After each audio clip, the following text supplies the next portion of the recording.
kept, and then we'll start general week. It's a very large, crowded program, but we believe by the grace of God that the ones that Mr. President will be able to do by himself, the ones he may send the Vice President, the ones he may send the Senate President, the ones he may send the Speaker of the House of Representatives, or other senior government officials. And we are trying to kickstart with the inauguration of what I call the rebrand of the International Conference Center, which of course everybody has been expecting. And then we'll go on with other projects that are very positively impactful on the lives of our people. So we have arranged for 19 days, God willing, 19 days of project commissioning.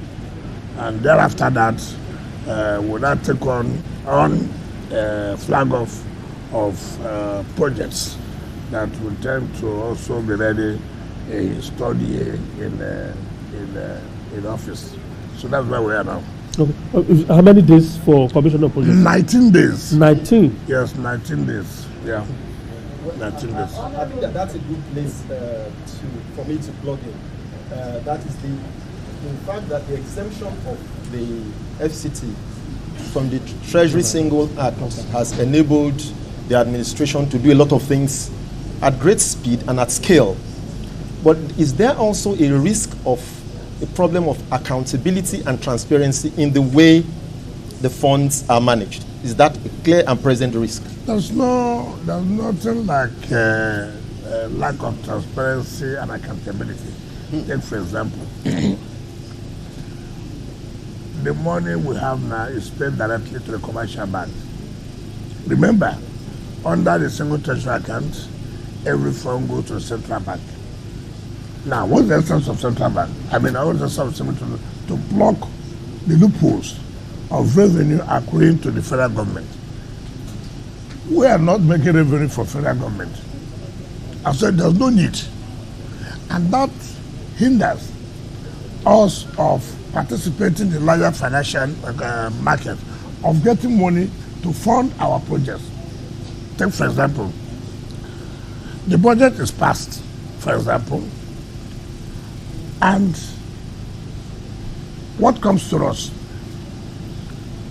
We get 1% of what the federal government gets every month. So assuming the federal government gets 800 billion naira for this month, 1% of 800 billion is 8 billion naira. That alone cannot even pay salaries, right? 8 billion naira. Now we depend on our IGR. Now, if our IGR goes to the central bank, we cannot borrow money from central bank. We can only borrow money from commercial bank. And commercial bank, what is collateral? What can we hold in case anything happens? How do you repay? Now, what the president did, and that's what you see, the president sees government as business. He wants to succeed. And the only way to allow FCT to succeed is to unlock them and make sure that they have access for funding. Now, how much do we need for this commercial bank? We need, say, for example, 100 billion naira. How do you pay?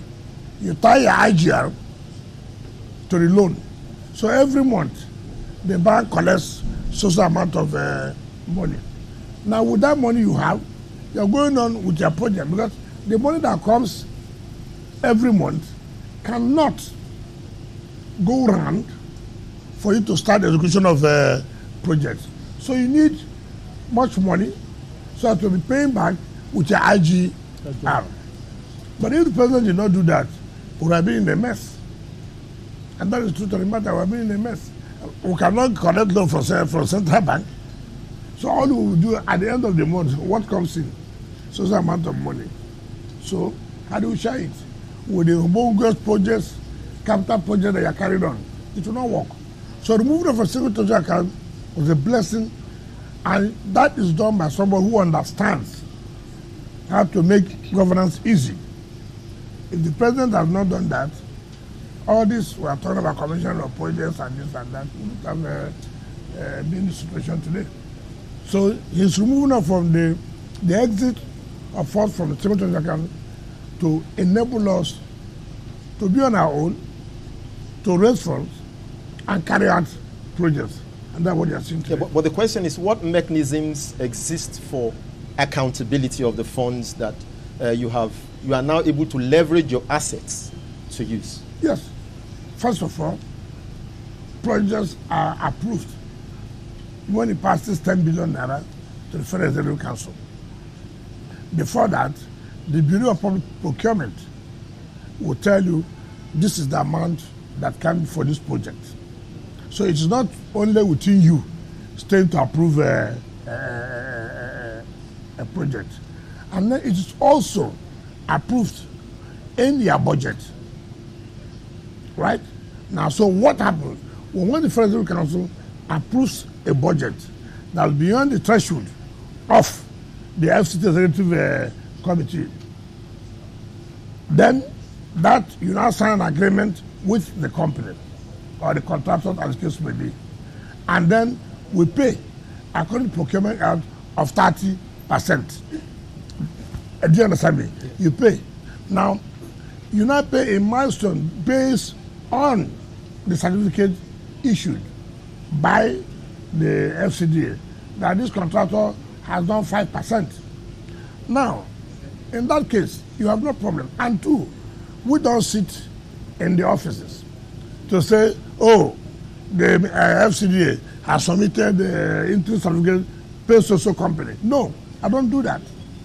I will go to the site and see for myself and call the executive, the acting ES, come. You have recommended in the interim certificate number 1 that we should pay 10 billion naira. Can I see the work now that I can say they are qualified to be paid 10 billion naira? And so every company and the officials of FCDA, they're on their toes. They know that it's not just going to submit paper. No, I will not do that. I will not do that. As far as capital projects are concerned, I must go by myself and see actually what has been done, what has not been done. I came back on Wednesday last week. That same day I came back, I went to the International Conference Center. I called Jonas Berger. You told me you are 90% done. Can we go? They came. Behold, they are more than 90% done. I was happy. I went to Girishi, where CGC, the interchange to Maitama and going to Jahi. 100%. So, in such situation, not just 100%, what's the quality of job that has been done? You see, sometimes our people are being a compromise. You see the resident engineer sign anything for you. I said, what for? On Saturday, I was at Oshafa. And the resident engineer, without taking approval from us, has given approval to the contractor to make a way for that the military, they having asked them that they should open social place for them to be passing. So I came down there and said, why is this place? This will cause a lot of traffic. They said, oh, the soldiers asked. I said, no. Who are you to take that decision without coming to us? There and there, I removed him. I said, covered. The military should. From here to it's about 50 meters. We can't continue that way. I removed him instantly. And I told the contractor, you assured me that this work will be done.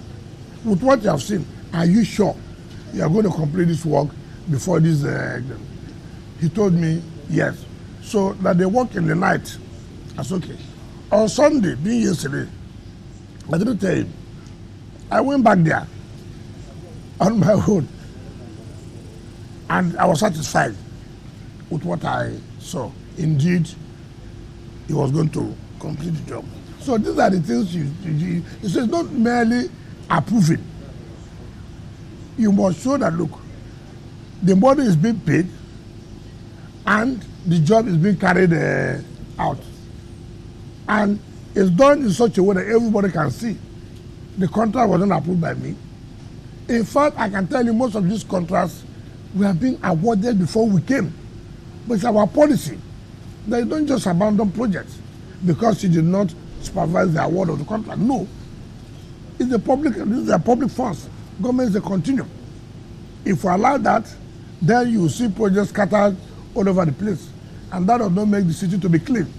So you do, the president directed that, look, we must try as much as we can to see that all these, most contracts are awarded 2005, 2010, 2015, up till now. And that's why we provided in the 2025 budget 85% of our capital expenditure to complete the ongoing projects.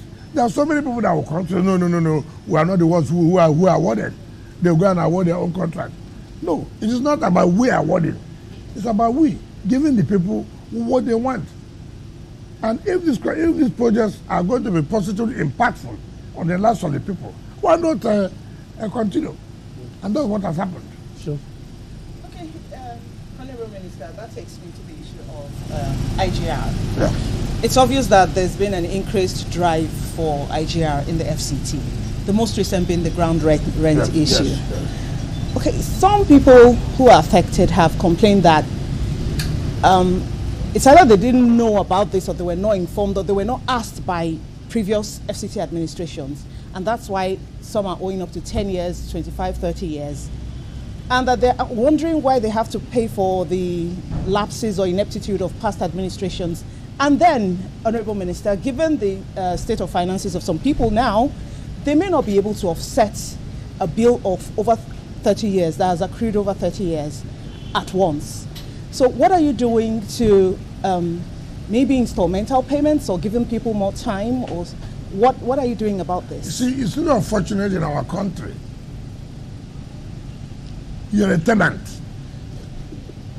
Well, Yes, of the FCT. No, I'm just coming. Okay, so You paid for 2 years, for example. Your tenancy will expire tomorrow. okay.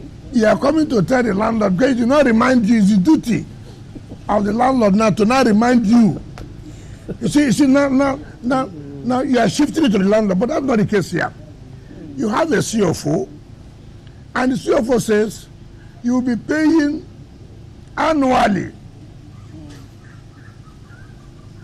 for you to continue to keep that property. That annually is 100,000, 200,000, as the case may be. And you are not saying again, some people may not have the financial reason to keep to it. We're talking about central business area. We're talking about Maitama. We're talking about Wuse 1, Wuse 2. We're talking about Asokoro. How many poor people live here? Tell me, how many poor people live here? Most of their elites, they own property overseas. But they remember that they must pay their taxes. If they don't pay their taxes, government will take over the property. Here in Nigeria, oh no, nothing will happen. Is this attitude of nothing will happen? Is this attitude of religion and ethnicity that has killed us and has kept us where we are? Take for example, I today, if you read a Nation, I saw the land department publish non-payment of ground rent from more than 1 year to 10 years. I said, look, go and pay. In that number 3092, number 3092, you know whose name is that? No. Olabode Bianca George. Is number 3092. At that level, senior citizen, at that level, I traveled 3 days. I signed 1,500 CFOs. 3 days. I signed over 700 consent documents. Now, having signed 1,500 CFO in 3 days, you come and collect the CFO. You take it and go and do business and collect money from the bank. Then you sit that they have not reminded you. You are supposed to pay money. What kind of citizens are that? Why do we always have to say that you know you're a debtor, you took loan from bank. You say, oh, the bank have not reminded me.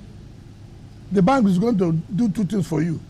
Giving you money and also because you achieve a protocol of reminding you that this is what is going to be your assignment, this is the job you're going to do. You are, look, you know, and that's what I said. Look at a PDP secretariat. In 2005, Vincent Obulafo, as the national secretary then, wrote,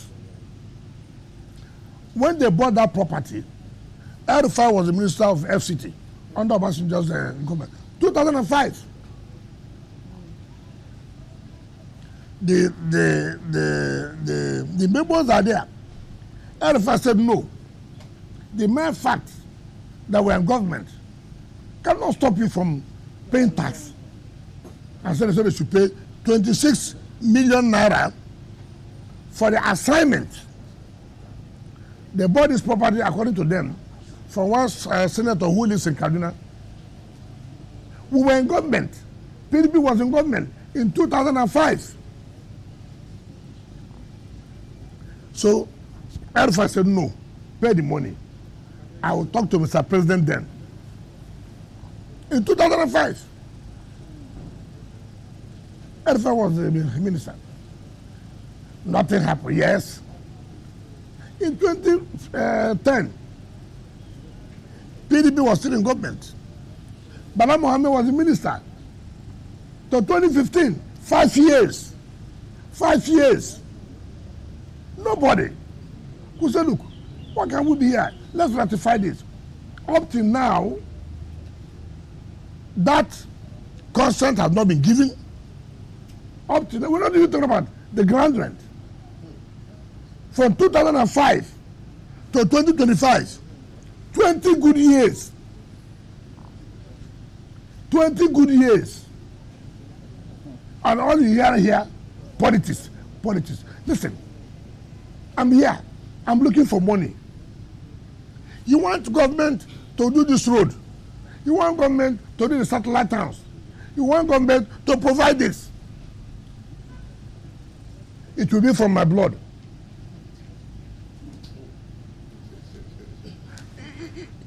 This is a country where we always respect the laws of other countries. When we go out, you see us obeying. Even without being told, we will obey. But when we come here, no. Like, what happened recently showed me that, look, there are people who do not want this country to progress. There are people, and when I saw those who were behind, I just laughed. I said, you need leadership that have to tell you, no, this can continue this way. It exposed so many people. All those who are complaining, are they the poor? Have you seen any poor man? He owns a house in Maitama. He owns a house in Usetu. He owns a house in Asokora. He owns the businesses in the central business area. How much are they supposed to pay? Nobody pays up to 400,000 naira as grant rate a year. And then you come and tell me, we did not remind you. You have seen your house boys whose duty is to come and remind you that you're a debtor. Whose duty to tell you that, look, as a tenant, your house rent has expired. I mean, look at the kind of excuses. And I laugh. Some people will even say play politics. And say, oh, you know, we're the ruling party. It will affect us. Affect you how? Are we taxing based on APC? Are we taxing you based on PDP? So how's it going to affect you? But because they know they have been exposed, all kinds of maneuvering, all kinds of blackmail. Oh, the minister is too hard. Minister is not this. These are the same people who complained that when the former government was there in the 80s, that they never knew if there was any minister. Now the same people now, I say, oh, he's too hard, he's this. The same people want you to give them, I hear you did this also, I'm living so place. Can you help me to let that be road? With which money? Yeah, but 2 wrongs don't make a right. So No, how? I'm doing the right thing.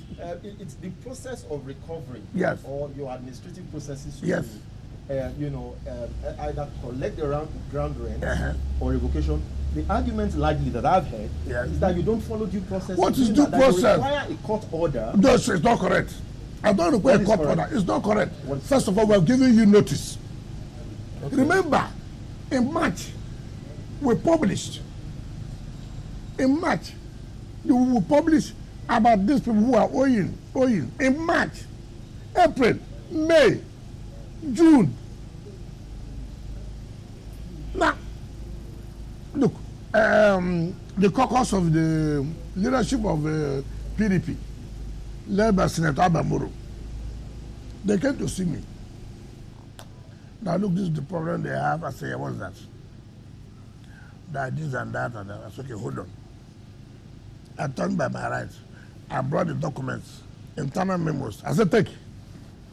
Go. Read it. Tell me. They confessed that, look, it's unfortunate. I said, no. I don't want this a confession here. You go back to the party leadership. Tell them to tell Nigerians that, look, indeed they found that I did not do anything wrong. It was them. They should even thank me. They should even thank me. You know, if not with the presidential intervention, I believe that people say heaven will come down, heaven will come down. But then they said it's only 7.8 million naira, which you, as a loyal party member, could, dip your hand in your pocket. You can't even pay. First of all, it's not in my name. Even them cannot pay because the problem is not in their name. But that is not the point. Who is the one that will say, people like Bodeja will say so? Look at the debt owing.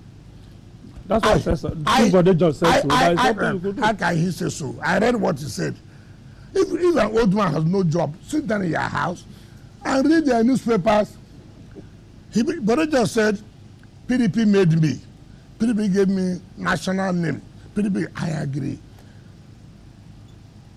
Party cannot make you.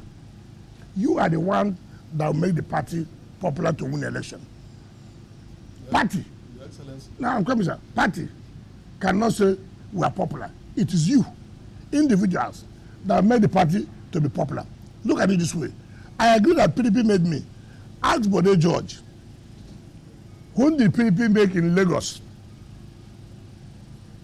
It is the party that makes. Whom in Lagos did the party make since 1999? Not one assembly, not one House of Reps, not Senate, not anything. Not anything. Not anything. And then you are talking to me who has campaigned and worked for the party to be the major party in the state and at national level. Meanwhile, in your own state, the party has never been complaining.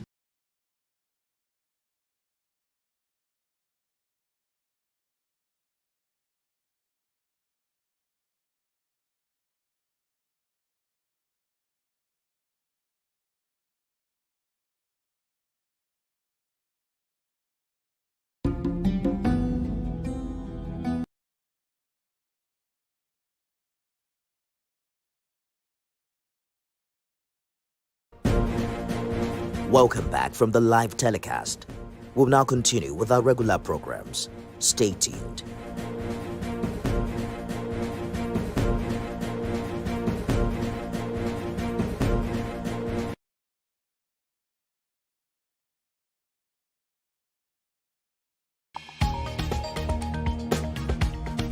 The Inspector General of Police has met with senior officers to review the state of security. We are continuing our coverage of the arrest of Godwin Emefiele. The Senate has summoned the Governor of the Central Bank of Nigeria, to properly brief the Senate regarding the state of the economy. What I will never take is threat. Let's now bring you more development from Ibadan, the Oyo State capital, where an explosion has taken place. Tell us about this incident. TVC News. First with breaking news.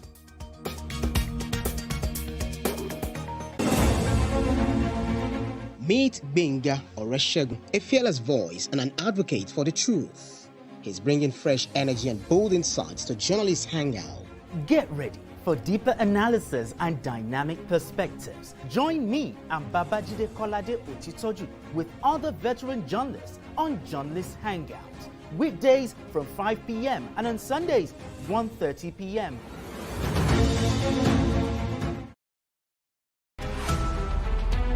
Every major news story is with many perspectives and layered with different levels of impact. Hello.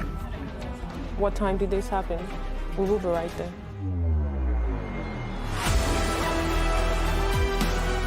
At TVC News, we follow the big and major news, gathering the facts, witnessing the outcome.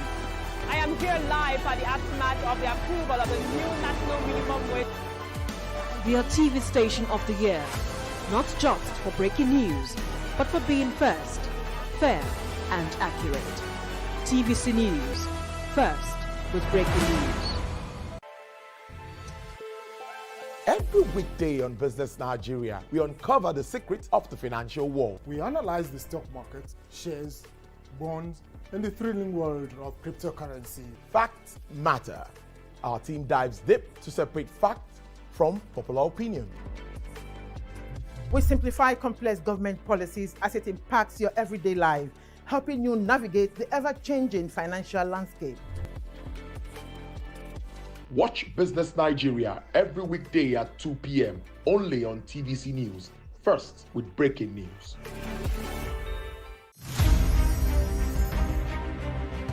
Muhammad Ali was born and raised in Louisville, Kentucky on January 17, 1942. His birth name was Cassius Marcellus Clay Jr. He began training as an amateur boxer at age 12, and at 18 he won a gold medal in the light heavyweight division at the 1960 Summer Olympics and turned professional later that year. In his early years as a professional, Clay was more highly regarded for his charm and personality than for his ring skills. He sought to raise public interest in his fights by reading childlike poetry and spouting self-descriptive phrases like float like a butterfly, sting like a bee. On February 25, 1964, at age 22, he pulled off a major upset, defeating Sonny Liston to win the World Heavyweight Championship. That same year, he shocked the boxing establishment again by denouncing his birth name as a slave name and formally took the name Muhammad Ali, which was given to him by his spiritual mentor Elijah Muhammad, leader of the Nation of Islam. For the next 3 years, Ali dominated the boxing arena. Then, on April 28, 1967, citing his religious beliefs, Ali refused induction into the U.S. Army at the height of the Vietnam War. Ali was stripped of his championship and precluded from fighting by every state athletic commission in the United States for 3.5 years. Ali's message of black pride and black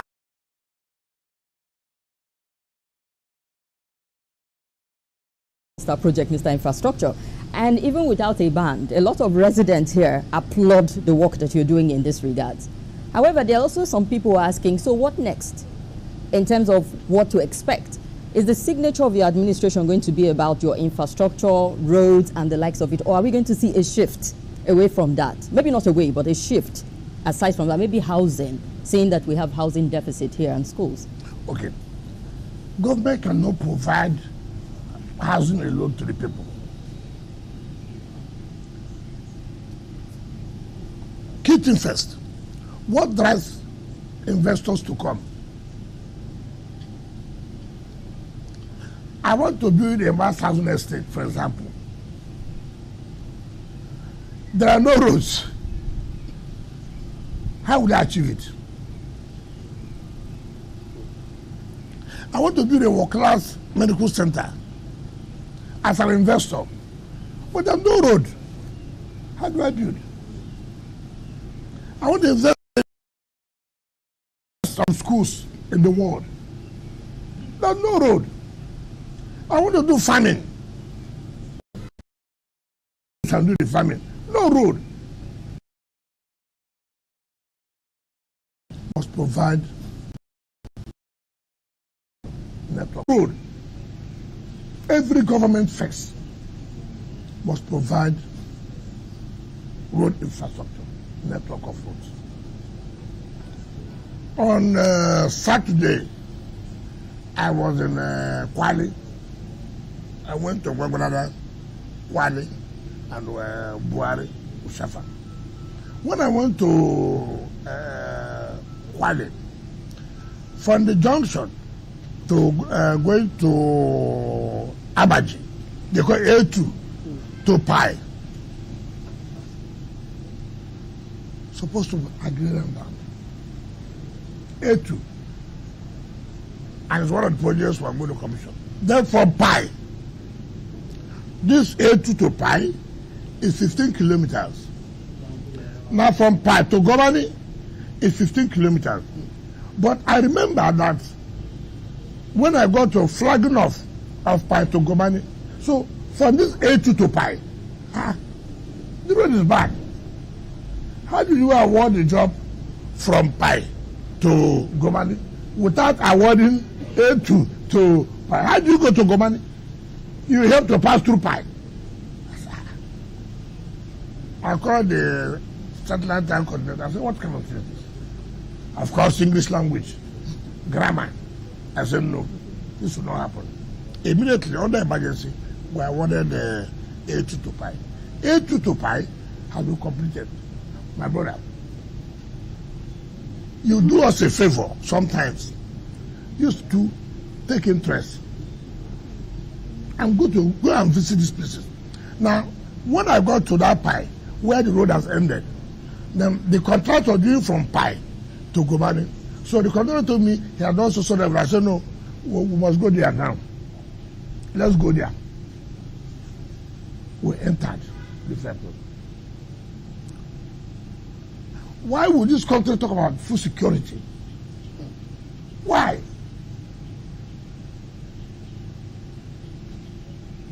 Look at the land, agrarian land. Look at the water. You can even do irrigation. I cried. I said, but again, who will go in there? There's no road. Now the road has been provided. Now people will be attracted to move in. If we don't provide road network, which is the lead to anything called development, you can't get it right. So for us, our is to create the enabling environment. The enabling environment is tackling security if there are, provide the road network. You will see that investors will come. I can tell you in the next few months, I'm sure the whole of that land, the funded people to go and do farming, they go and take it and do land speculation. So, doesn't that put a responsibility on government again? No, that there's more for you to do in that place. That's what we're saying. Empower people to make use of the potentials of that place for agriculture. That's what we're saying. The agriculture today we are talking about is not a subsistence agriculture that will make a country to be great. It is not an agriculture from here to here. No, that is from hand to mouth. If you want to talk about agriculture that sustains a country, so this is a mechanized agriculture. And that requires a lot of funding. But sir, are we seeing the deliberate effort to get these investors in this sector that you just mentioned? Of course, that's what we're saying.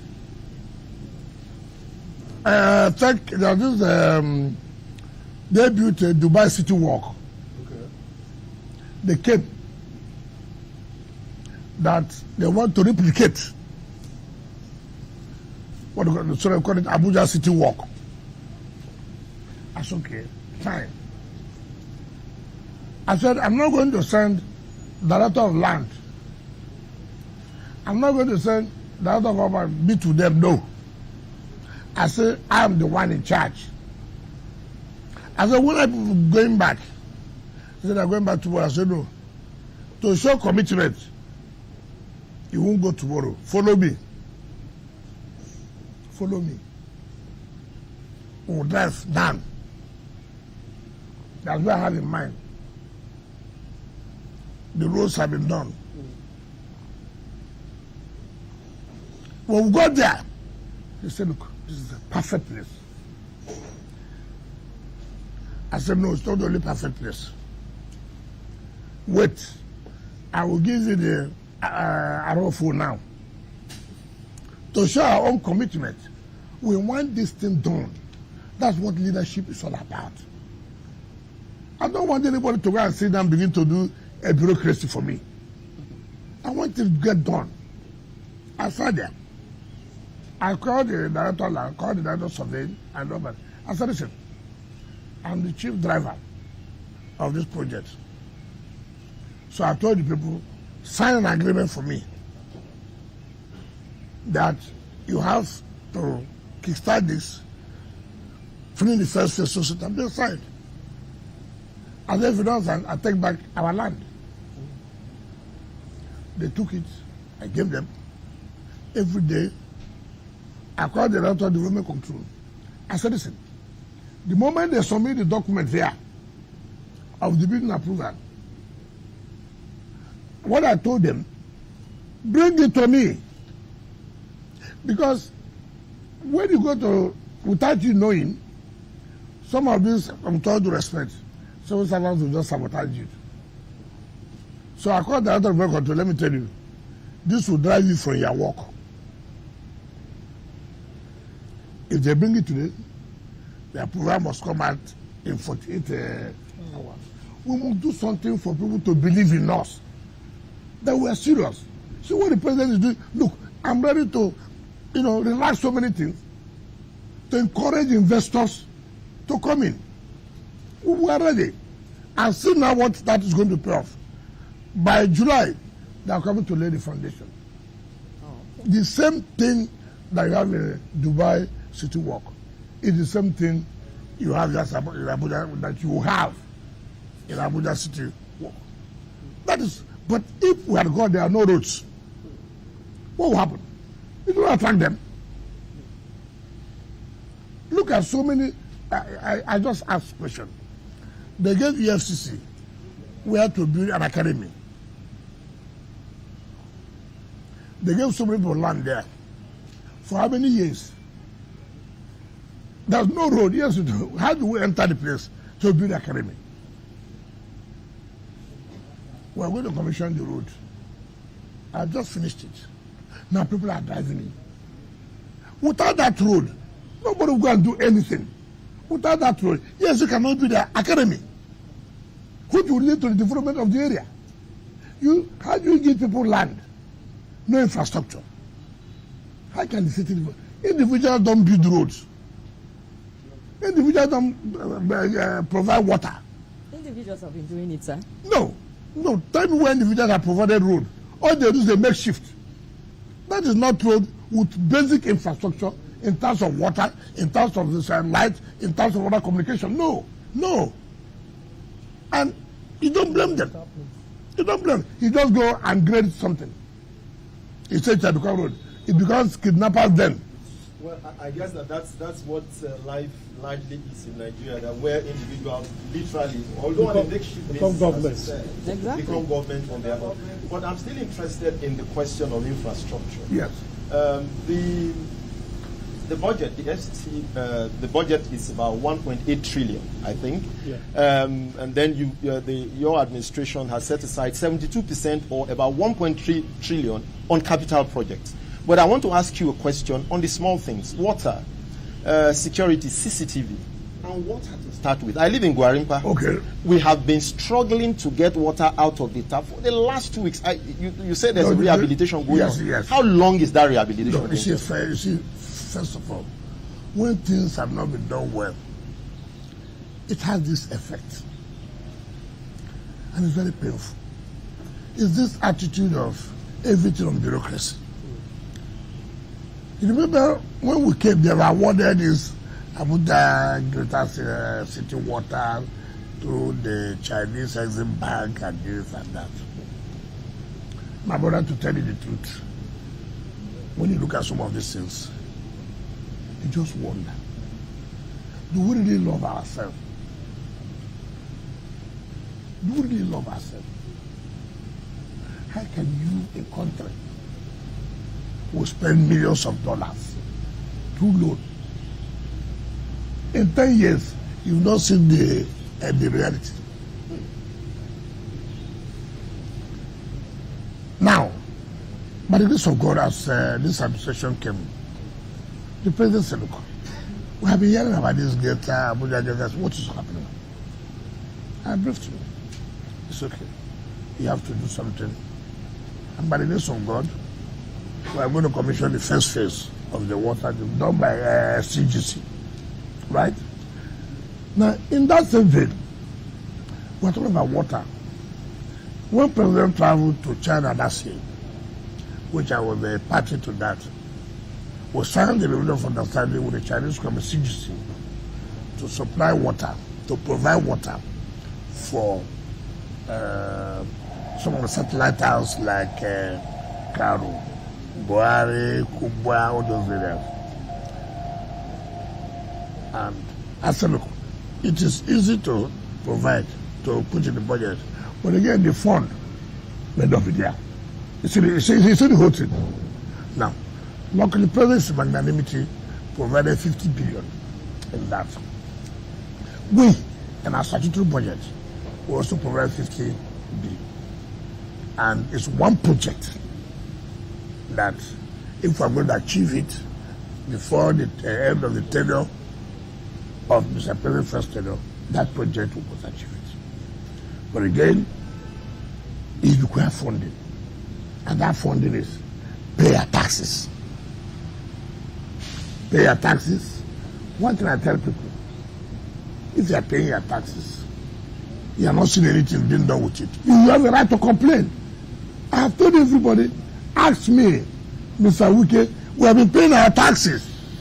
No road, no this. Ask me. Ask me. I challenge anybody. So in terms of water, we are going to. But again, it's not by mouth. That's why I'm bent on this issue of taxes. That's nothing Abuja cannot. We are not an oil state, oil city. We are not. I've told you what to get for the federal government. 1% of what the federal government gets. So without these taxes, you would have even said, ordinarily, there should be a special intervention for the FCT capital by the federal government. It's the city, it's the capital of the country. Therefore, there should be a special intervention to make sure the city looks like other cities. It's not this way. We're just breaking our head to get money to pay, and big men, elites, will be trying to say that no. That's why we are resisting. You should help us as our ambassadors to also talk to public. We are saying this should be done, this should be done. Have we done our own part? Look at the publication we made today about grand rents. Over 5,000 names and the amount there. Like my sister said, have you reminded them? We have reminded them. That's what they are saying. No, but you know, so what I'm trying to say that when a life comes, we have reminded them, go and pay. Nobody's business is to take your land. How many land will you take? Okay, take for example, they carry blackmail. Oh, minister, I want to take the whole land. You carry it to where?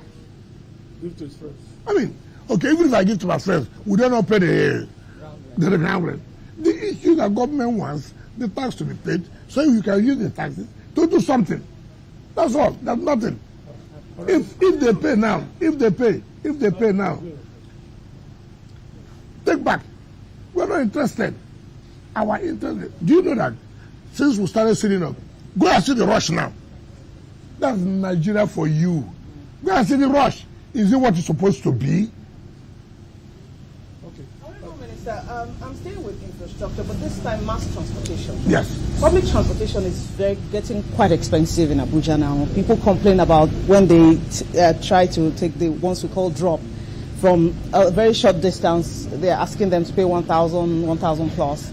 And Abuja is a city that should have effective mass transportation. What is your government doing about that? Thank you. Like you said, we always have complaints in everything. You want everything to provide, which is right. But you like it to be free. We are not doing a socialist and communist government here. No. You know, okay, look at what's going on now. We are providing bus terminals. Go to Mabuchi, go to Kubo, go to Central Business area. It has never been there before. Part of it is to fight insecurity, and part of it is to give effective transport system. What we intend to do as to reduce the cost, like you are saying, is to provide massive, quite good number of buses and taxis in FCT's own column, that you will know that, look, this is for FCT. And then, of course, subsidize it because of the hardship. But let me tell you, there's no time Nigerians have ever complained. Honorable, can we do something? We need to go on break because it's statutory. We need to go on break now. We'll allow you, when we come back, we'll allow you to explain further how those bus terminals will operate and the other components of it that are still in the offering. We'll pick up from there when we come back from the break. Okay, we'll go on a quick break. We'll be right back to continue the dialogue with the Honorable Minister.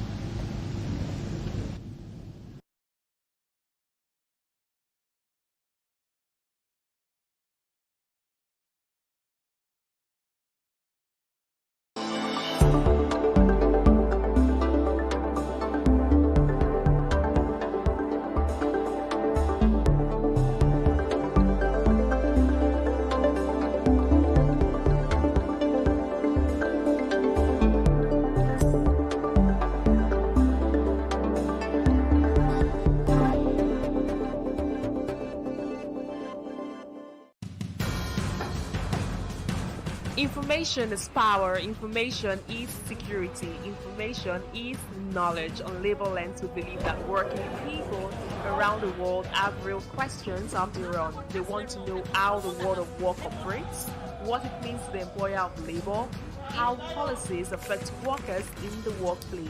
On Labor Lens, I am sure we engage effectively the organized labor, organized private sector, and government to get out of them information workers are in need of. I am Sharon Ijason, asking questions that make you get sense of the workplace.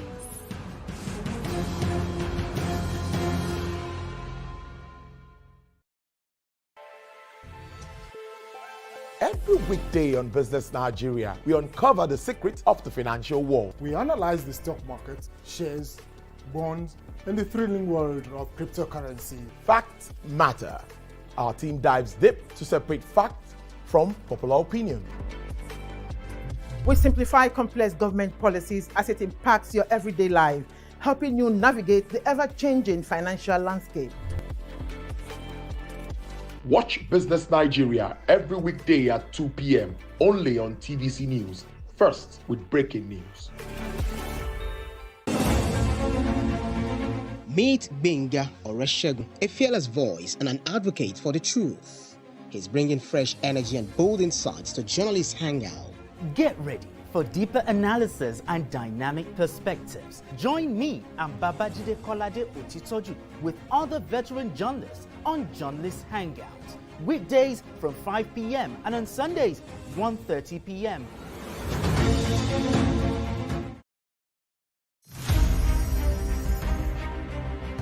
Muhammad Ali was born and raised in Louisville, Kentucky on January 17, 1942. His birth name was Cassius Marcellus Clay Jr.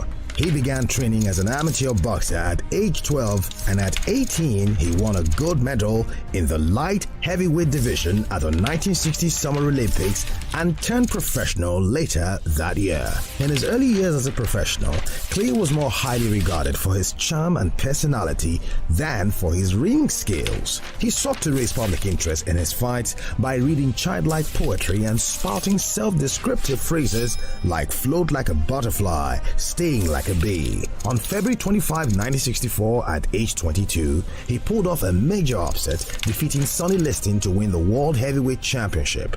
That same year, he shocked the boxing establishment again by denouncing his birth name as a slave name and formally took the name Muhammad Ali, which was given to him by his spiritual mentor Elijah Muhammad, leader of the Nation of Islam. For the next 3 years, Ali dominated the boxing arena. Then, on April 28, 1967, citing his religious beliefs, Ali refused induction into the U.S. Army at the height of the Vietnam War. Ali was stripped of his championship and precluded from fighting by every state athletic commission in the United States for 3.5 years. Ali's message of black pride and black resistance to white domination was on the cutting edge of the civil rights movement. In October 1970, Ali was allowed to return to boxing, but his skills had eroded. On March 8, 1971, he challenged Joe Frazier, who had become heavyweight champion during Ali's absence from the ring. It was a fight of historic proportions,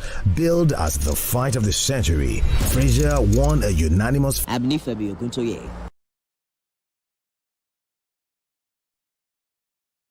Also, still media chat with the Honorable Minister of the Federal Capital Territory, His Excellency Nyesom, Wike.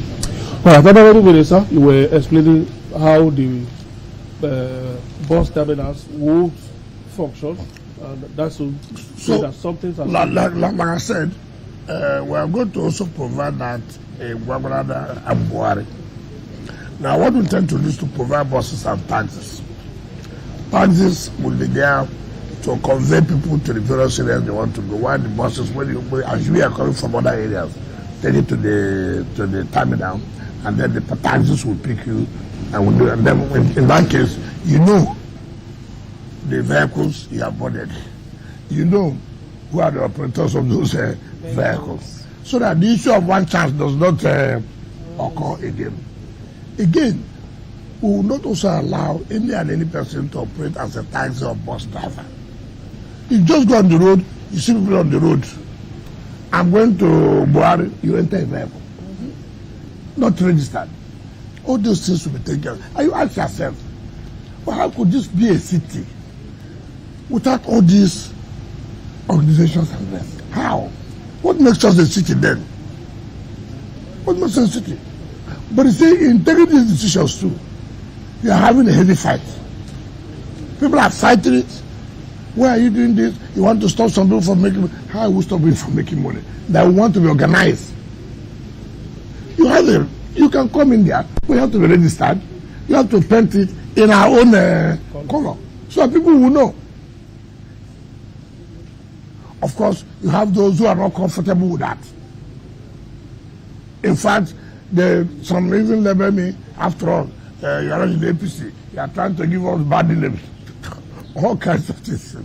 But that shouldn't bother you.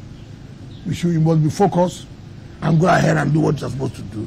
So how soon will you overcome all these obstacles? Well, it takes time, but we have started. Because all this problem president will commission the bus terminals. Yes, no, you can live follow. No. I say we commission it this month way. Yes, I was saying we're going to provide, but will be run by private individuals. We will not allow. How soon? No, I've told you that the president is going to inaugurate it this month. With the buses? Yes. No. Then the buses are already coming. Because you have to buy what's in the budget. We are provided in the budget for 2025. Right? We couldn't have provided then when the terminals are not ready. It doesn't make sense. And it will not be run by Transport Secretary. No. We will not agree. That means everything will collapse. But we will supervise. But we'll hand it over to private individuals to run. Okay. Excellency, before these projects we are commissioning and other programs. how faithfully are we implementing the Abuja master plan? Is it still, as people talk about it? It's still part of the fight we are fighting. People go and distorted the master plan. And you go, you say, look, this is not what's supposed. The former minister gave it to me. Why are you coming there? Because I'm not a Christian like you. Because I'm not a Muslim like you. Because I'm Igbo. Because I'm Yoruba. Because I'm outside. All kinds of things you hear. And you don't even want to say, gentlemen, let us tell ourselves the truth. Look at this place. It's supposed to be green. Look at it. It's supposed to be drainage. Why this? And somebody wants to say, this must be implemented. You see blackmail. They give them platforms on the television, social media, or whatever, and begin to lambast the government. Simply because you want the right thing to be done. That's where they're supposed to, if you are, even where I live, from Asokoro, going to Uzape, Papaduba. Gilbert did that road. The road is supposed to have double carriage going straight to meet up on another road in Uzape there. The community blocked it. And the whole of that Papaduma had been compensated more than 20 years ago. Nobody to take them out after compensation. So, I don't call the company. I call the acting director, acting the secretary of event. Why did this road stop here? Look at the dual carriage. It must be leading to somewhere. He said, yes. There's about 600 meters to connect to the railroad. I said, what? He said, the village. I said, why are you talking like this? Which village? I said, even though they have been compensated, I said, call me director of the settlement. Call me. I said, go and call the chiefs. Call their youth. I will bring it down. The road must pass. I will bring it down. The road must pass. If you like, you see, I don't understand why I want to accept the reality of ground. They have been paid compensation for long. No problem. I'm ready to pay another compensation. But this one must go through. It's not from me. It's the master plan of Abuja. I did not design it. I did not design it. But you have poor leadership who will not take decision. And that's what I tell people, one thing must know. Today, a leader should be able to take decision whether it's wrong or right. So many people have been president of Nigeria. Some people have identified that, oil subsidy, fuel subsidy is a scam. Everybody has said so. But who has taken decision? Have you reached a compromise with the villagers? No, I'm coming. That road. I hope you don't have land there. It's you I'm worried about because you may be accused that it's because you have your house. Don't worry. You see, as in my position now, don't bother about the accusation they give to me. All those things will evaporate. You cannot be in government. You cannot be serving. Then you say nobody will accuse you. You don't need to worry. As I said, you don't want to serve. The point I'm making about leadership. Every president has come. This fuel something is a scam. What have you done? You know it's a scam. What have you done? Courage. What did the president do? The first day he was sworn in. This leadership. The ability to take decision. It doesn't matter. People who may be angry. No decision will favor everybody. But to the greater majority of the people, today that decision he took has made more money available to the states. So the point I'm trying to make, I said, go and call your chiefs. That road will pass through. If if you like, come from here till night, it will go through. It happened in this place where we now want to commission in Grishi. That's one of the things that made me to remove the ES. You awarded a contract. So I went there. I said, where does this road link to? You cannot do a road that does not link to anywhere. Do you do a road to link just to my house? No. I said, let's go there. We went there. So why is this? He said, oh, these community people, they are making trouble. And then you allow us to award this project. Get out. Get out. How do you want government to operate that way? No, government will not operate that way. So I sent the new man, go and tell those people that this road will pass through. I called the chiefs. I called all the administrators. I said, okay, I'm going to relocate. Even if the compensation, I made it 200%. I traveled to Milan.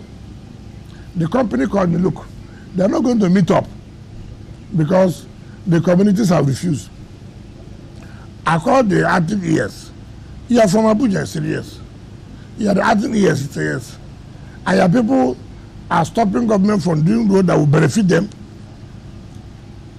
It means that you will lose your job. I'm going to make sure you go back, and I'm going to transfer you to a place where you will see where to work. So you better go and tell them, as I come back, I'm going to supervise that demolition. I flew in from Milan that same morning. I went there to come and demolish. Come go there. Come on, demolish it. But what happened? Then I came. Oh, sorry, sir. Give us some time to park. I said, no more time. I've given all the time required. People started writing, why no human face, no this. I said, what is human face here? Today, I was about to commission that project. Go and see the jubilation. So I would have, stayed clear because they threatened this will happen. Leadership doesn't work that way. And today, it's not beneficial to them. Those who are living there now, go and see that place now. You can't even buy a social amount of money. That's what you must take decision. Honorable Minister, sorry to interject, but I think before we just shift gear into something else, to bring this one up, and it's a follow-up, a rider to a media chat you had some time back, talking about the primary school teachers in the FCT, and your intervention then was to withhold 10% of their IGR and set up a committee. Now, between then and now, a little curious to find out what's the committee up to in terms of that. Well, the committee has made their recommendation, and today, the 2nd of June, the Permanent Secretary Treasury is already working out how much they are supposed to have by their, because normally is the beginning of the next month, right, that we're entitled to assess our IGR, because it's not when IGR is paid, you assess, no. It stays for 1 month. Okay. Then you'll be able to know this how much you got for this month. And then you remove 10% of that for the area councils. So I'm sure by the time we would have finished this chat, they will have been ready to say this amount of money. And then I will invite the union and to say, listen, we must also have to tell ourselves the simple reality. We must make sacrifices. It's unfortunate. We are not owing. It's the area councils that are owing. But we cannot also say because we are not the area councils, we allow our children to suffer. It had happened last time where we brought 60% of our money to, to cover what they are owing. Let them be 40%. But again, that tells you about leadership and the local area. I don't have the power to sack any council chairman. They are elected chairman. I cannot do that. I cannot do that. Even some of these measures were taken can be challenged in court. But however, you need to take these measures. You need to take the measure to save the situation on ground. And so what was I doing that look, well, once we call them, listen, every month, this is what we should pay. You go back to the classroom. We are not going to give this money directly again to the chairman of the area councils. The committee, which will be headed by the treasurer is to pay this money to the teachers, so we can have a reprieve. But people can challenge you under what law do you have that power? You see, when you follow this law, so many things will go wrong. When you see, when you follow, how do I feel now? But there's a danger in not following the law also. To whose advantage now? To whose advantage? It is for the greater interest of the people that you, an individual, who have refused to carry out what you're supposed to do. So should we allow you now to continue with that, and our system will be producing miscreants, militants, because they have no access to education. So you have to wait. But like I said, it's unfortunate.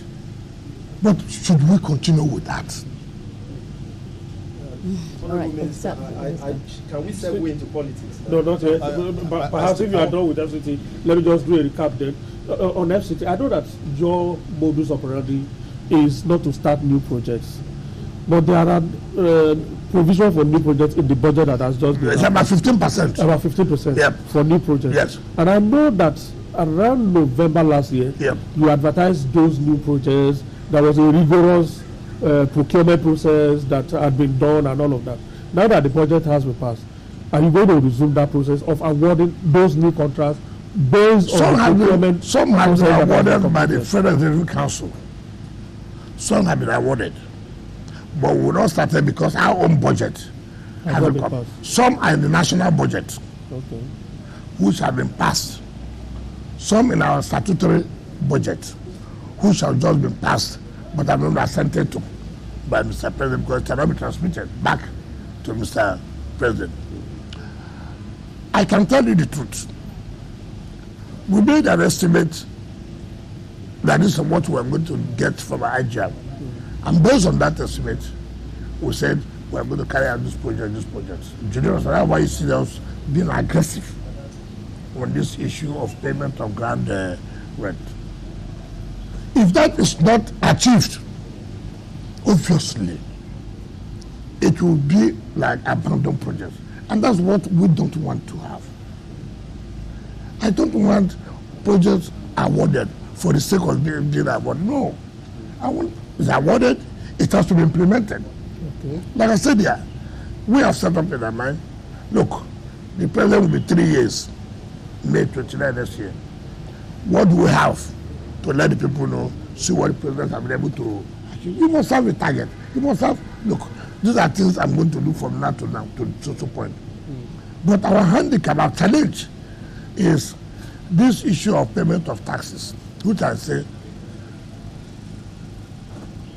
I will do everything within our powers to see that we achieve it. It doesn't matter the blackmail. It doesn't matter the blackmail. I won't care about it because you want good soup, you put good money. You want good road, money must be there. You want bridges, money must be there. Nobody will accept you to give him a job and the job will not, and you won't pay, you don't have money to pay. It doesn't make sense. That's why you have people abandoning a project left, right, and center. So the new projects will be based within the 15% that is available in the 2025 No, 15% is the new project. Not that the 15% of the fund that is given to them. No, that's not what what you said is actually what I meant. Yes, so yes. That the new projects will be based on the 15% that is available in the budget. Yes, except as emergency project. Take for example, there could be emergency project like I can go up now to a satellite town or somewhere, and I can say, hey, no, if you don't do this now, this people will not survive in this rainy season. It becomes emergency, but you have to do it because see, you can't go everywhere at the same time. But something can take you out, and you see, I know that this must be, solved now, and then that one it becomes under emergency procurement. All right. Is it on the FCT? It's on FCT, yes. The issue of FCT indigents has been a recurring issue in this place for many, many years. Do we have a policy that will take charge or take care of that problem in a permanent base? I'm being careful. This is a federal capital territory. In order not to digitalize the federal capital territory. However, it is under this administration of Ahmed Bola Tinubu that indigenous of this place have been recognized. It has never happened. All the mandate secretaries you used to have are not, proper speaking, what you may say, Abuja, but they are residents. But today, the indigenous can beat their chest to say, under the administration of Tinubu, they have mandate secretaries. 2 out of 6. Yeah, mandate secretary of Indian Council, mandate secretary of Agriculture. Today, for the first time, under the Tinubu administration, apart from the last set of service for FCT, the person now is a woman who's also from FCT. I know how happy they are. Today, under the administration of Ahmed Bola Tinubu, who has given hope to the civil servant of FCT by creating an idea to be permanent secretaries. Before they retire as directors and go. They post permanent secretary from other ministry to head the FCT. It was under this administration that stopped. And we have permanent secretaries now. At least not less than 2 are indigenous. So you can see that the administration, even though not trying to say that you cannot represent Abuja simply because you are not an indigenous. But again, we have not lost sight that, look, we must also encourage them that they are part of the governance structure. That inclusivity helps to stabilize the place, and we can say to the glory of God that has been achieved. Okay, guys, we are very into politics now, and I'm sure Azu, you are ready to go. Oh yes, absolutely. So my question is on your recent disagreement with Governor Seyi Makinde. You know, you accused him of breaking agreements and undermining party unity. His camp has said that you are a saboteur, that you have sabotaged, that you are sabotaging the party. In fact, they have described you as a wrecking ball. How can you stay in the APC government and undermine the party that made you? I did not accuse Makinde that I said that we had a meeting and we had an agreement. That meeting was held, first of all, in Lagos by myself, himself, the former governor of Abia, former governor of Enugu, the former governor of Benue. That meeting concluded and said, look, let's move on and allow this so that the party can be focused. Then we came back, and there was supposed to be a meeting in the former Senate President's house, Bukola Saraki. But before that meeting, that particular date, we also met in my house in Abuja, where we reiterated that, look, we have agreed on this, so let's move on. That encouraged me to also attend the meeting in Bukola Saraki's house, and where we agreed on items and items and items. And then there was a meeting called by the Chamber of Governors Forum. In fact, Chamber of Governors, PDP Governors Forum was in that meeting, and where I was encouraged to attend the meetings. And I attended, and I made, but it was to my dismay. And that, look, what we agreed is not what is covenant. And by my investigation, which I said, look, you're my friend, it is not fair. We agree on something, then somehow it turns out differently. What did you agree on? First of all, we all agreed that Samayam by the Supreme Court judgment is the secretary of the party. Let us not allow the party to have crisis. You see, forget about those who will abuse you. Yesterday, did I abuse me? Did I abuse me yesterday? No, didn't abuse me yesterday. So don't bother yourself about people abusing you. They will hail you. You are the one who's carrying our party. You are this and that. Why did I say that? Because most people do not know. And when you don't know, the public is not aware. Or they say, oh, this happened, this happened. So it's good to let the public know. See where we are. See what happened. See what did not happen.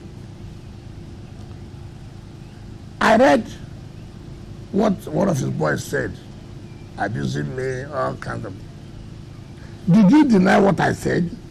That is something matter.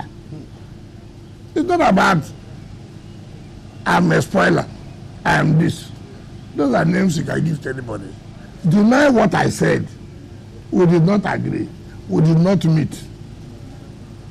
That is the issue. You can rain curses on me, no problem. In politics, if you don't want to be abused, don't go into politics. Honorable Minister, you said something, sorry to Yes. interject, but you did say Supreme Court ruling. Judgment, not ruling. Judgment. Now, it gave some bit of ambiguous interpretation to a lot of people who are saying the Supreme Court is saying that the lower court does not have the jurisdiction to determine party leadership. So it's left for the party to determine. No. See, that's the problem we have. Who went to court to challenge that Samayahu is no longer the secretary? Who went to court?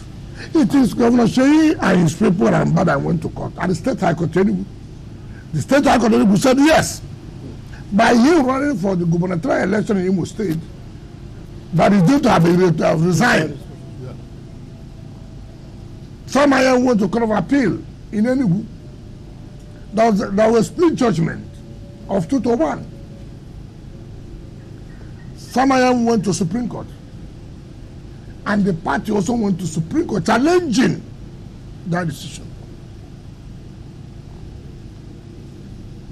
The Supreme Court said, look, first of all, the man who went to court, what is his locus?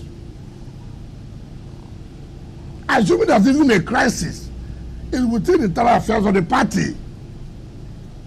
And therefore set aside the judgment of the Court of Appeal. When the judgment of the Court of Appeal is set aside, what does it mean? Are you going to deny me the fruit of my labor? Now, what is the subject matter? Assuming they're not conceding, National Secretary position was not zoned to southeast. Within zone to southeast. It's a zone between the north and south. And the south came back to want to go back close zoning. To say, okay, look, since Secretary came here before, let it go here. But not as a party, national party, that it was zoned to the southeast. It doesn't stop anybody from vying for that position. But what it means is that, yes, that look, for us to work together, allow them to bring the secretary. We went to national convention. And he was elected. Not appointed. He was elected by national convention. Now you not go and sit to say, oh, the Southeast has said he should no longer be secretary. Who says that? And somebody was elected in the national convention. People just give all kinds of misinterpretation, say everything that they want to say. It's not correct. So the seat of national secretary was not ab initio zoned to the southeast? No, there's nothing that we have never zoned regional. We zone north and south. Okay. Then when they zone to south or they zone to north, like the national chairman was zoned to north. When the north now met, they said, okay, let it come from north central. That's how you came. Then how you came and left. Now, the deputy national chairman of the party, by the constitution of our party, should be the one acting in order not to deny that not to deny not of their chairmanship position. It is that. Now, when the North Central came up to talk, I said, no. You cannot appoint somebody to preside over those who were elected. It must be by election. How can these people who were elected, National Working Committee, you say North Central brought somebody when it was the entire country that voted for the national chairman, even though he comes from a particular region. Now, to tell you how funny they are, they said they had a neck meeting, which is not correct. Look at the constitution of the party. Who issued notice of neck meeting? Secretary of the party. And he never issued any notice of any neck meeting. Well, the deputy secretary issued. How could he have? That's the point that we're making. How could he have? Under the law, the secretary is available. The secretary has not died as they want him to die. The secretary is not sick. Did you know the secretary said there's nothing like neck meeting? A committee has been set up, headed by Bukar Saraki, to reconcile people. And they have said, look, they are not ready. Now, let me get you so you understand the whole scenario. How people shoot themselves. They set up a committee to go to INEC to verify, indeed, whom does INEC recognize as National Secretary. INEC told them plainly, in fact, who led that committee that went on it was the governor of Enugu State. The governor of Enugu State, Peter Mba, he was one who went to INEC, and INEC told him point blank, we cannot recognize anybody other than Sam Ayamu. 2, who signed the correspondence to INEC about the PDP's candidate for the 2025 election? It was the national chairman and national secretary, that's Sam Ayamu. How could he have signed something yesterday which INEC had recognized? Tomorrow you got a whole meeting that no, he's not the national secretary. Now you see the dilemma. Why most people are running away from PDP. And if it were you, I want to run an election. I want to run an election. And the law says, our party constitution says, look, it must be signed by the national chairman and national secretary to INEC. The two must sign, not one person alone. And INEC cannot accept any correspondence from the national chairman alone. The two must sign. Now, as somebody who wants to run an election, I have a fear. Take, for example, we have the area council election in Abuja, February. The primaries will be this June, right? And candidates have emerged. Who will sign forwarding the names of the candidates to INEC? So would I take that kind of risk? Where INEC will reject. I will not take that kind of risk. Now, what I don't understand is this. I mean, up to 2023, you were a full-fledged member of the, well, you remained firmly in the PDP and fought all your battles within the PDP. Yes. Now, here we are in 2025. Yes. You are in, well, you are still a member of the PDP, yes, but serving in the APC. Why don't you stay in PDP and fight the battle and take and take ownership like you did in the past? What am I doing now? Oh, you are serving the APC government more than now. You are serving your party. You are making a mistake. In 2023, did I not tell you I will not support their presidential candidate? Yes, you did. Didn't I say so? I said on principle of equity and justice and fairness, the presidency should go to the south. If it does not go to the south, you cannot have national chairman at the same time. You therefore take one and give us one. Impurity. Because they were having a romance with the present government then, believing that Atiku will win. They said to hell. I said I was not going to support. So why did I not leave the party? and join APC. Of all of us that time, as PDP governors today, as the so-called leaders today, who produced House Assembly, 100%. Who produced National Assembly, 100%. Who produced governor? Who? Ask them in their various states. How many senators do you have? How many assemblies do you have? Do you have a governor? No. Take for example, Olabode George supported Labour Party. I said I will not support. There's no likelihood that he has a chance to win an election. I'm a politician for Christ's sake. I read it. I know it. You can't tell me, oh, because I don't know. I won't do that. This man, even if we support, he can't win the election. Forget about this sentiment of this. It will not work. So, Olabode George and some of us, we say, look, everybody, you have to support a certain candidate. Choose whoever. We all agreed. What is the offense I've committed?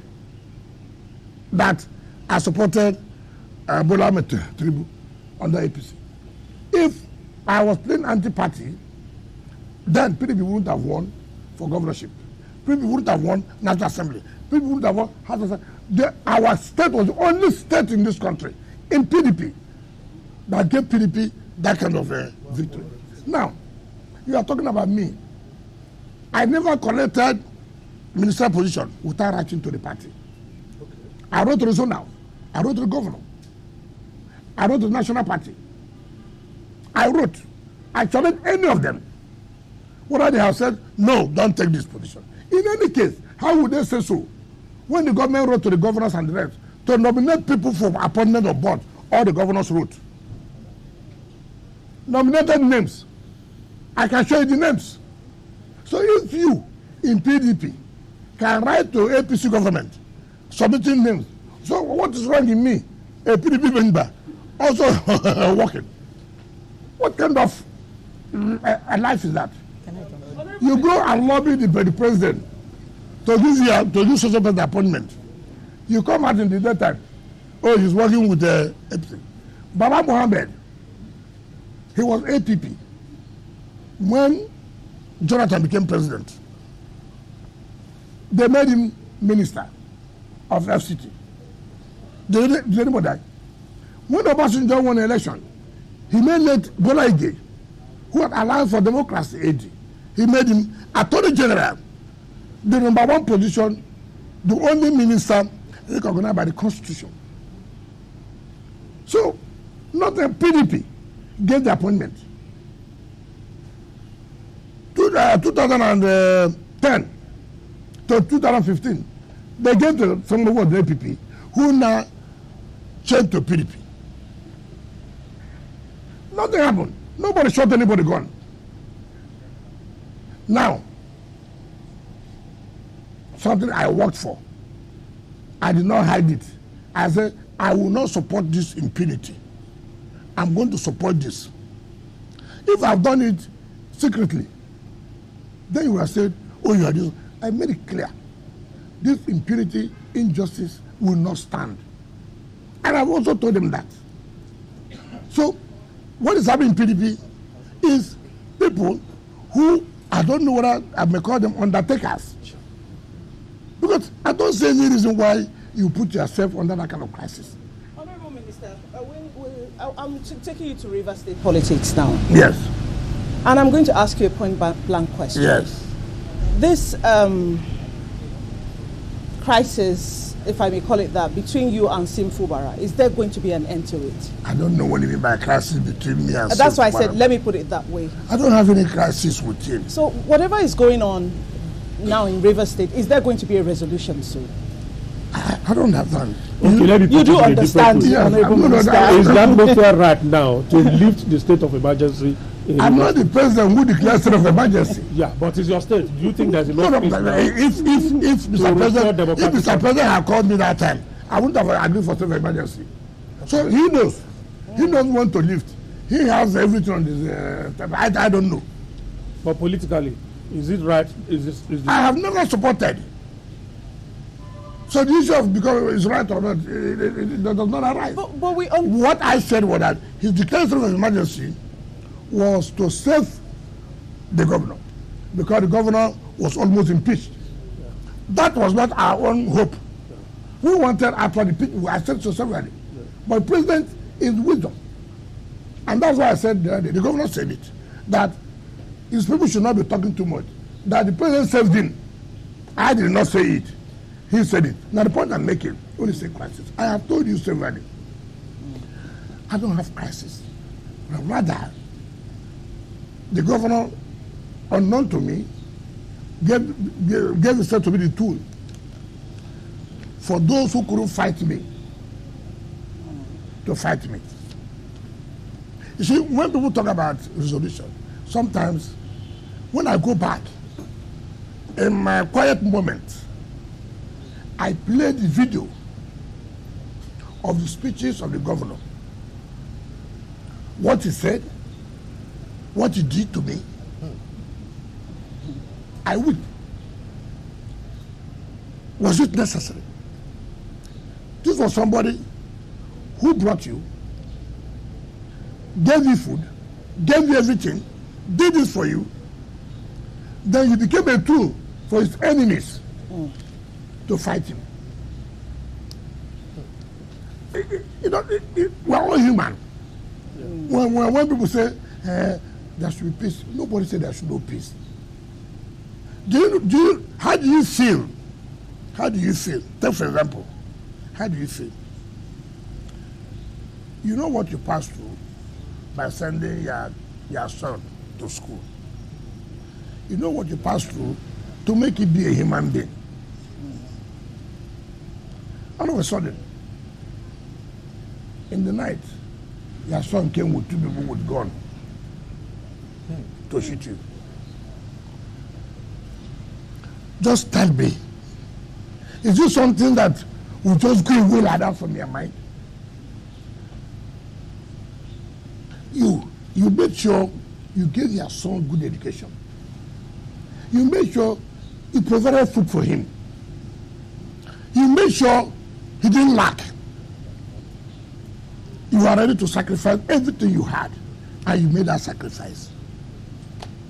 In the night, they said the armed robbers. Who are the armed robbers?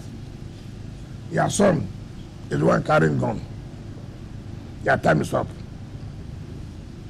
Somehow, God helped you. You didn't die. Now people come, carry your son, come and beg you, you know, is your son. I agree. But you see, even held your leg. It's not correct. Okay. There's never been a time. What is the remorse? Has it meant with anybody? You see, I have told people, these politics of television, the politics, I feel so bad. Each time I read these things, I feel so bad. Because, yes, once Governor Dapo Biodun, Governor of Eboyi, and one of the leaders from the Southwest, he came to my house, brought him. Yeah, okay, brought him. I said, listen, he's ready to make peace, this and that. I said, I don't have a problem. If you want to make peace, he has the yam, he has the knife. He said he was traveling, he traveled. I have not seen him since that day. So when people talk about it, I don't laugh. I think it is not to go on television to say, I don't know. Okay, will he make peace without the assembly members? Will he make peace without the leaders of the party? Will he make peace? You see, I try to be honest to people. I have said so. The mere fact that Mr. President said, look, make peace. It will be difficult for me to disobey Mr. President. But he should also know that it's not water that flows here, it's blood. Now, I gave the analysis here, which none of you tried to answer. These are people who vowed that you will never be governor. These are people who petitioned you to EFCC. These are people who, simply because envy, how will you bring Wike down? Then you provided yourself as I'm going to bring Wike down. I have told people who do not understand what betrayal is, may they be betrayed 10 times more than this. That's my prayer. I have told you here, we want peace. But you must show that the peace you want to is for your mind, is genuine. You are taking steps. It's not every day you're on television, you're on radio, peace is ongoing. Is it ongoing on air? How is it flying? Nobody has said that. You just hear, oh, it's ongoing. Oh, I was studying with my guy. Oh, I was studying with my former guy. As I speak to you, I've never seen him. So I don't know what is happening. I don't know the strategy people are adopting. So that tomorrow they will say, we don't want peace. Nobody. I've called assembly. Your Excellency, please, I'm sorry. Your Excellency, you are operating on two theaters, the national level, and you didn't attend the last NEC meeting of the PDP. There was no NEC meeting. Legally. No, I don't know about it, so I should attend illegal. So, then, secondly, you are operating also in rivers. Is there a possibility of, at all, if you look at it, because now the emergency will soon expire, is there a possibility of you reconciling with the governor of Rivers? That's the first part of the question. Second part of the question is that we are moving towards 2027. How do you see your future in the PDP? What is my future? You are in the PDP. Was I not in PDP before? No. Am I not in PDP? What is my future? Listen, I've told you this thing. Is it because of our Swaju presidency? Is it what they're talking about? Yes, it is important. Why do you have to ask me that?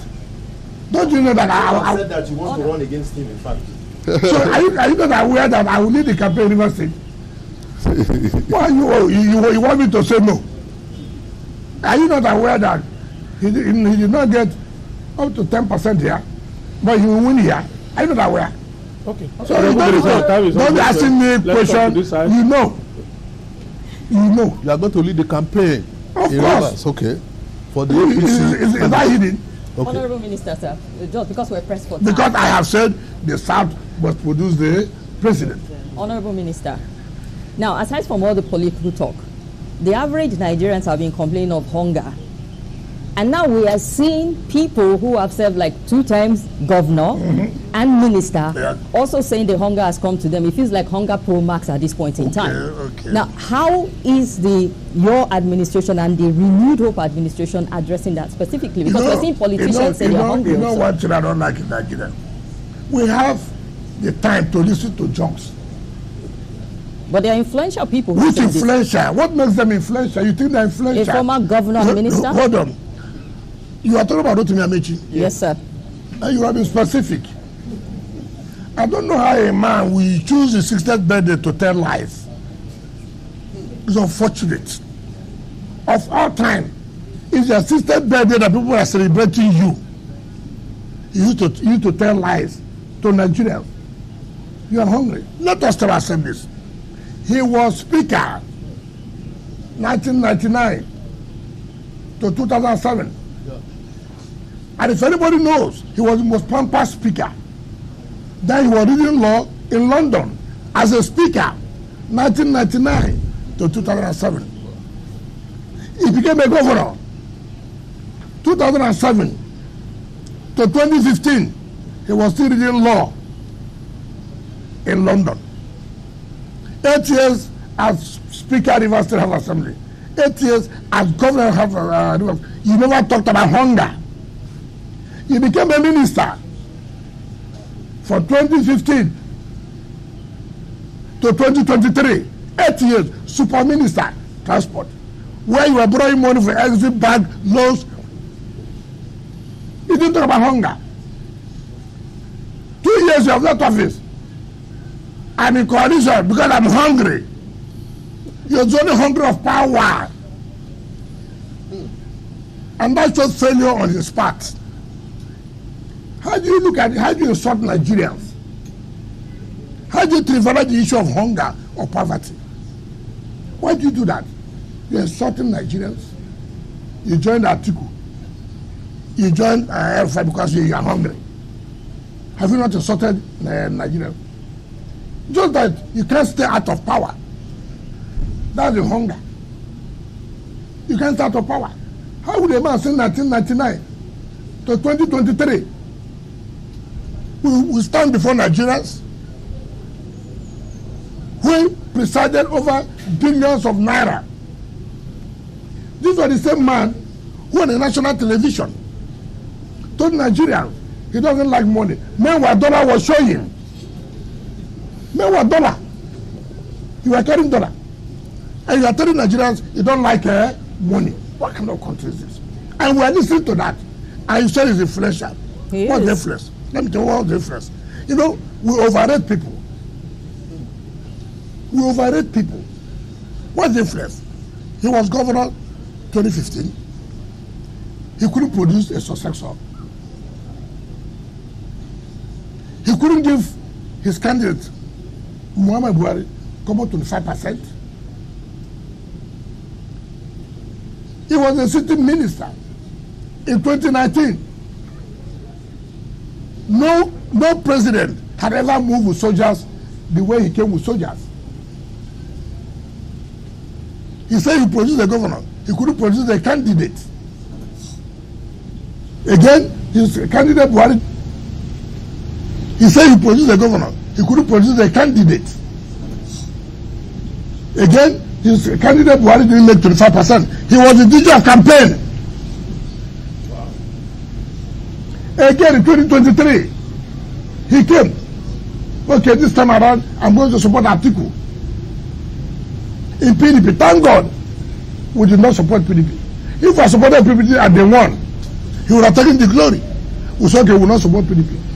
They failed. They didn't even get 10%. So what is his influential? Because, you see, look, I thank God he is in a coalition. I want that coalition. I've told Nigeria, look, I don't like this talking. Let this coalition, let them form as a team. Let them start from home to start moving the president to. What is that you remove? You start from their home to remove him by making sure president loses the election. How could somebody come out on national television? Leads to dictatorship, to the military. You only use that word, remove, when there's a coup. And I thought I would have said, we'll vote him out. But whichever way.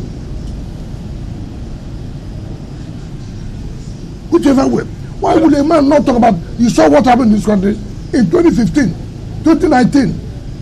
Look at the suffering that done passed through. 2023. All right, we have just 2 minutes. And the man is telling you that he's hungry. Any quick question? Insulting Nigeria, are you clapping her for him? Honorable Minister, okay, I do have a quick one. Yes. That the minister can deal with in 2 minutes because that's just. I just want to know, Honorable Minister, final question. Do you care about PDP? Because there are critics who say PDP is going to implode.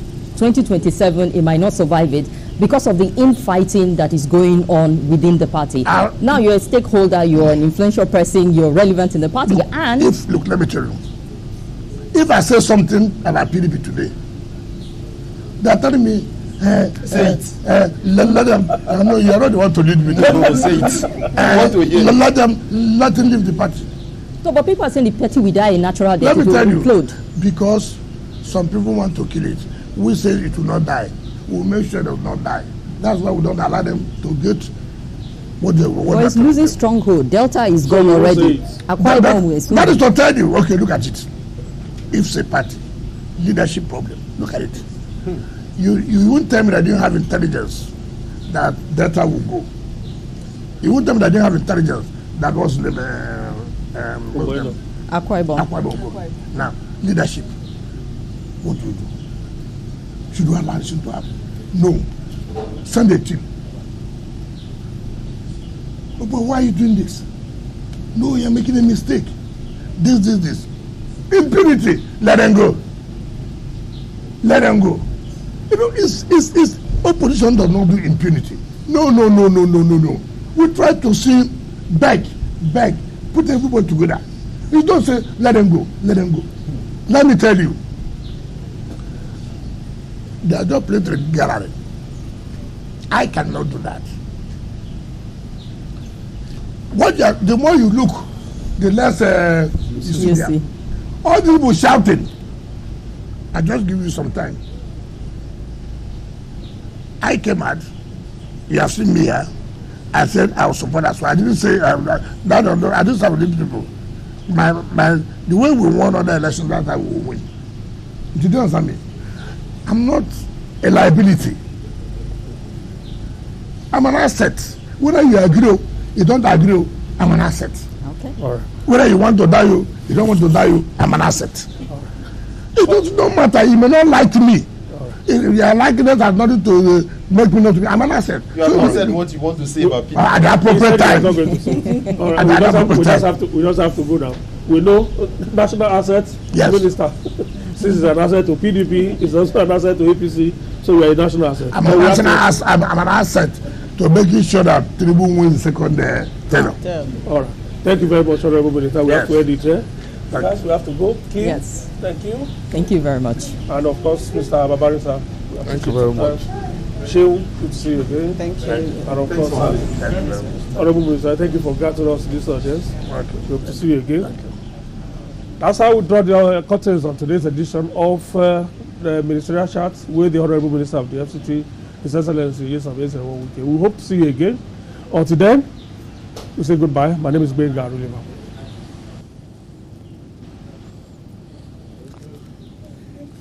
Okay, off camera, say it.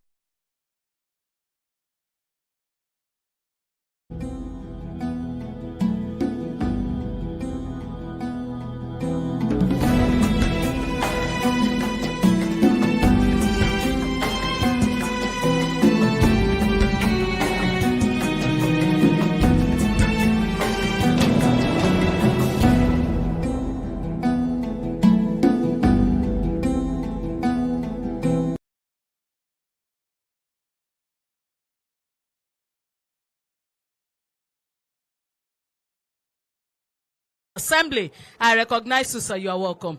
I would also like to recognize in our midst Prince Shegun Omojua, the Chief of Staff to Mr. Governor. I recognize you, sir. You are welcome. Mr. Bayo Philip, the Head of Service. I recognize you, sir. We also have the host of today's occasion, Engineer Abiola Ayorinde Olawoye, FNSC F9, Special Advisor to Mr. Governor on Infrastructure, Lands and Housing. I recognize you, Engineer. You are welcome, sir.